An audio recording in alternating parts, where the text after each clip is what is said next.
Our next guest is one of the best in the business. Nate Johnson is from St. Louis, Missouri, and in addition to owning a real estate business, he's been involved in leadership positions on the state and national levels in real estate, economics, and also community projects. Plus, he's a super fun guy who loves to be out and about in his hometown. Wouldn't you say, Nate? Absolutely, You're like Sarah. Mr. St. Louis to me. You love your community. You love being out and getting involved in everything that's going on. And you've also been a realtor for your entire career. Mm-hmm.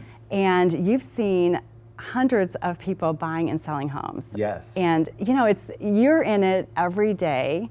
It's part of your life. You know that business, that industry, but most people in our audience have maybe never purchased a home or only do it every 10 or 15 years, let's say. Mm-hmm. And making that decision on how and where and when to buy a home is a big one. It's huge, right?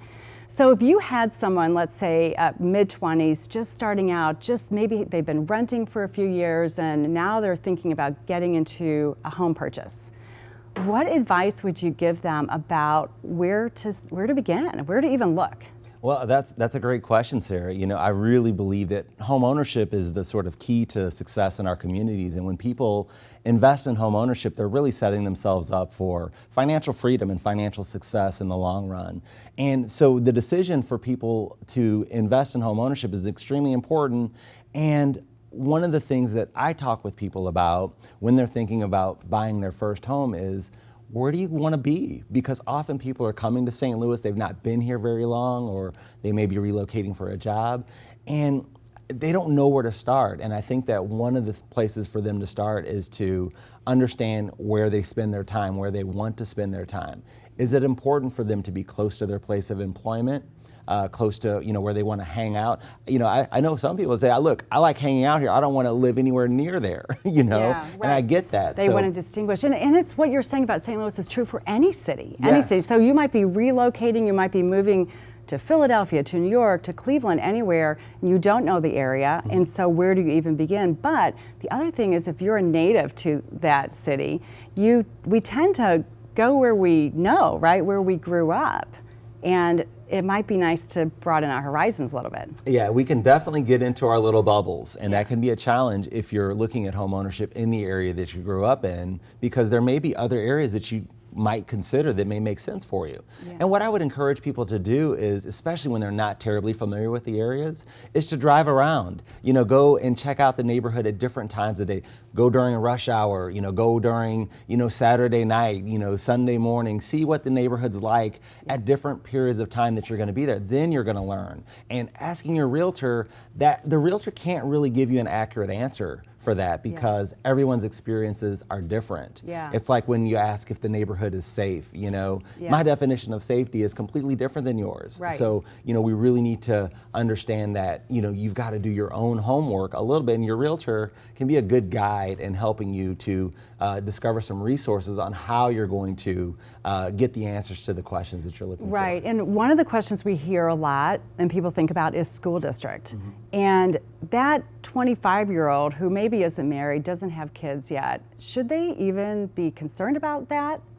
Yeah, I'll tell you, even when you don't need certain things in a home, it's important to have those things in a home, because when you're thinking of investing in home ownership, you've got to not only think about what it is that you're looking for, but what is the person who you're going to sell the home to looking for. So even if you're going to buy a home now and maybe won't be selling for another 10 years, should you still be thinking about that? Absolutely. So and now it should, as from an economic standpoint, like an investment then, is what absolutely, you're saying. it is an investment. Yeah. Home ownership is an investment. It's also a place that you live. So let's be clear, you don't want to necessarily make all of your decisions based on, when you're going to resale. Yeah. You want to be happy there as well. But when things are equal or when things are close, you want to err on the side of making the decision that is going to be more in alignment with what the consumers are going to be looking for when the time comes for you to sell. Okay, so this is some really good advice from Nate. I love this because it's true. And, I know personally I've made decisions thinking just about me and not about that future buyer for my home. Yeah, and you mentioned school districts. School districts, although not the end all, they are a factor. And when you're looking at two particular homes,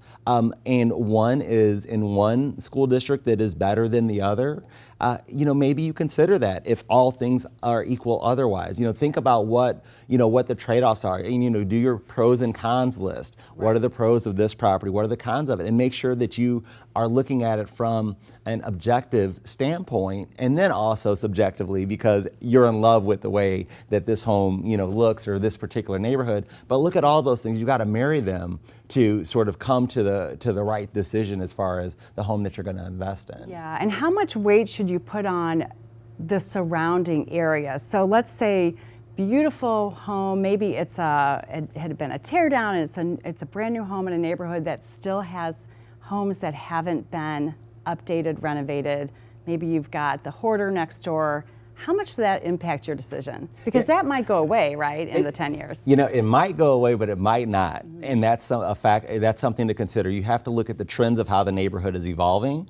If you are the first mover in a neighborhood where you're now the most expensive home in the neighborhood because you have the new shiny home and all the rest of the homes may not be in line with the value of your home, that could be a bit of a challenge for a while. Yeah. Because you are, you're not on par with your neighbors, or your neighbors aren't on par with you. So as a result, your home likely isn't appreciating at the same rate as the rest of the neighborhood. Yeah. There's that adage that you don't typically want to be the most expensive home in the neighborhood. Yeah. And when you're doing that, that's exactly what you are, is the most expensive home in the neighborhood. Yeah. Now, having said that, it could definitely turn around, and if you have a plan or see a trend where this is going to happen, so although right now you may be the most expensive home, there's a trend that all the rest of the homes are kind of coming along. Right. Then you're going to be able to maximize the value and maybe create a bonus for yourself based on being that first mover. Yeah, great tips. Thank you so much for being with us today, Nate. Really appreciate it, and great advice for our